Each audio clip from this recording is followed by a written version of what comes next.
Thank you. The chair now recognizes Congresswoman Johnson from Texas. Thank you, Mr. Chairman. Undersecretary Kessler, I appreciate that you are taking time to be with us today so that we can hear from you directly. You are only the second Trump administration official to testify in front of this committee, and actually the first to testify at the subcommittee level, so I'm pleased to see you here. As we see our adversaries take steps to work together with Russia, China, and Iran financing each other, the Bureau of Industry and Security is one of our most important national security tools to ensure that we maintain our technological leadership and enforce export controls. But it is important that if we are to cut you a $311 million check, all while the Trump administration slashes all other agencies critical to our economic leadership, that we receive the final budget justification that you are obligated to provide Congress. And I want to echo Ranking Member Meeks's concerns that we have not received that justification, which is unusual for you to come here and testify prior to us receiving the budget descriptions so that we can appropriately inquire about it. And I would ask that you please submit that at your earliest convenience.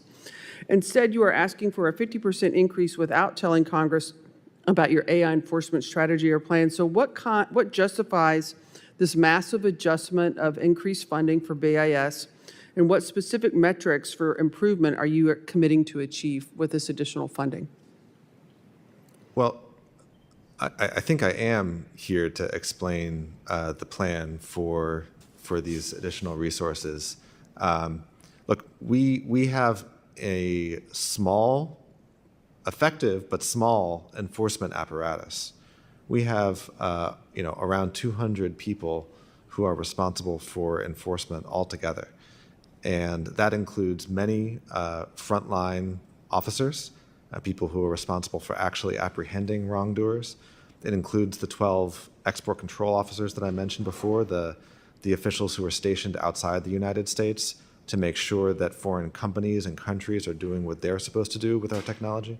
But these numbers are vanishingly small for the types of products that we're talking about, right? We're an agency that handles something on the order of 10,000, 20,000 licenses per month. We need more than just one officer per country in the world to enforce these rules effectively. And that's what this budget increase is about. Mr. Chairman, at this time, I'm going to yield the remainder of my time to Ranking Member Meeks.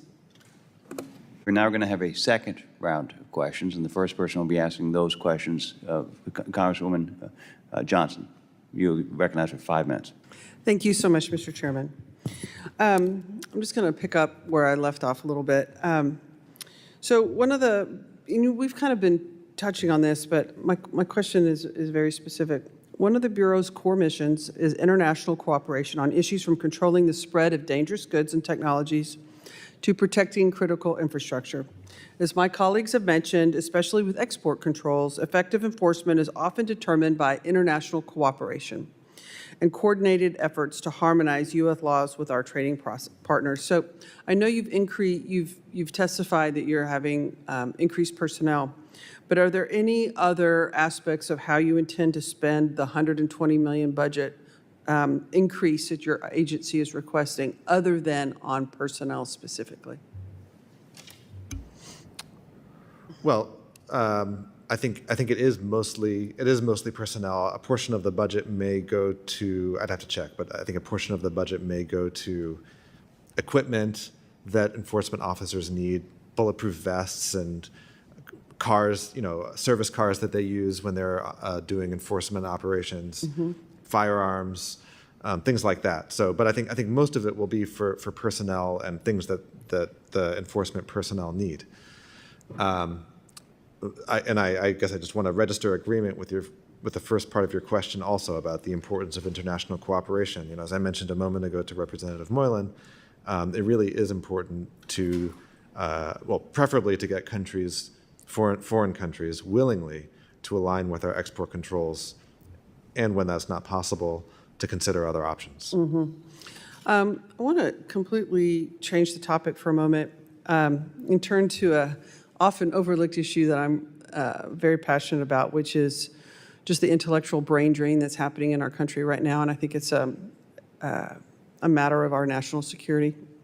I'm concerned that the U.S. is producing just the same number of electrical engineering graduates here in 2025 as we did in 2021, almost 25 years ago. This means that even if the administration is successful in reshoring chip manufacturing and regaining semiconductor leadership, there may not be sufficient workforce in place to sustain these efforts. As an agency within the Department of Commerce, the U.S. government agency charged with creating conditions for economic growth, promoting job creation, and attracting foreign direct investment, what is BIS doing to support growth of the engineering talent pipeline here in the United States so that we can remain to have a scientific technological advantage?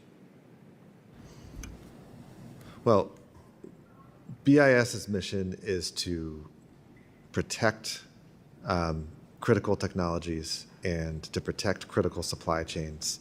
As a department and as an administration, ensuring that we have a sufficient flow of talent into our cutting-edge technologies and cutting-edge companies is absolutely a priority.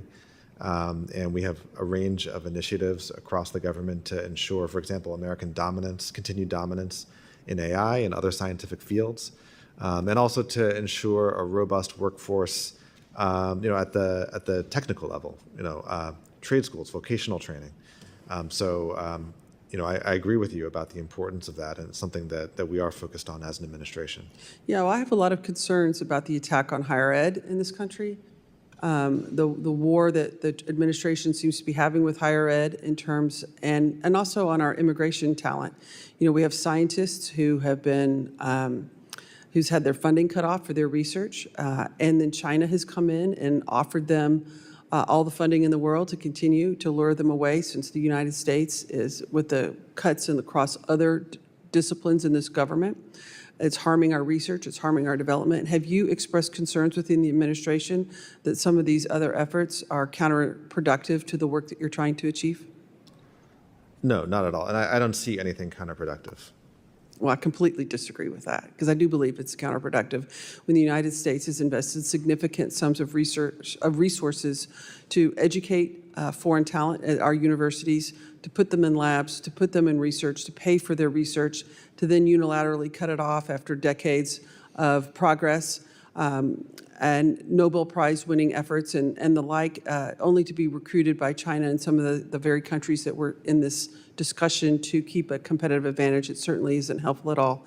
And I would suggest that you take a look at that, because if we don't have the talent in this country to continue to develop and research and push our technologies forward, we will be behind in this effort. None of these export controls are going to even matter. And with that, I yield back. Thank you.